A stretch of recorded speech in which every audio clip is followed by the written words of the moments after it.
அம்மா இந்த ராஜவைத்தியம் கேள்விப்பட்டிருக்கியா? அந்த மாதிரி ட்ரீட்மெண்ட் பண்ணிட்டு இருக்காருமா.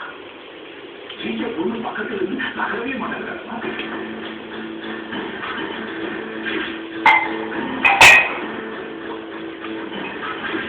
இத்தனை வருஷமா அந்த பாடி மனுஷன் அந்த பாவத்தை எங்க மறைச்சு வச்சுட்டாலும் தெரியலம்மா.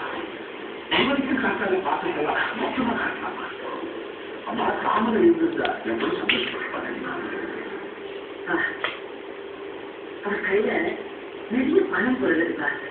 கேட்டா ஃப்ரெண்டு கொடுத்து சொல்றாரு. எந்த ஃப்ரெண்டு நீங்க சொல்ல மாட்டேங்கிறாரு.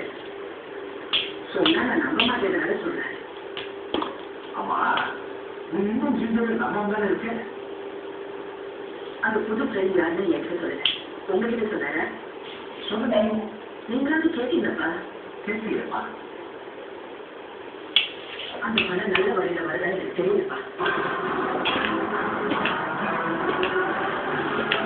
மறுபடியும் ஏதோ தப்பு பண்ணிட்டு இருக்காங்க. நீ மஞ்சள் கலர் போட்டு பார்த்தா எல்லாமே மஞ்சளாதான் தெரியும். சிந்தை எது பண்ணாலும் நீ சந்தேகத்தை பாக்குற. அதனால அவங்க எது பண்ணாலும் உனக்கு தப்பாவே தெரியுது. இல்லப்பா, இந்த பணம் நல்ல வழியில வர மாதிரி எனக்கு தெரியல. சரிப்பா, நீ சொல்றது உண்மையாவே இருக்கட்டும். எந்த வழியில வந்தா அவன் பொண்ணை காப்பாற்ற அவன் பிடிக்கிறான். அதுக்காக திருநாட்டா பொள்ளாச்சான என்ன பண்ணாலும் எனக்கு அதை பத்தி கவலை. எனக்கு பேசி கூட போனோம், அவ்வளவுதான். என்னப்பா நீங்களும் இப்படி பேசுறீங்க?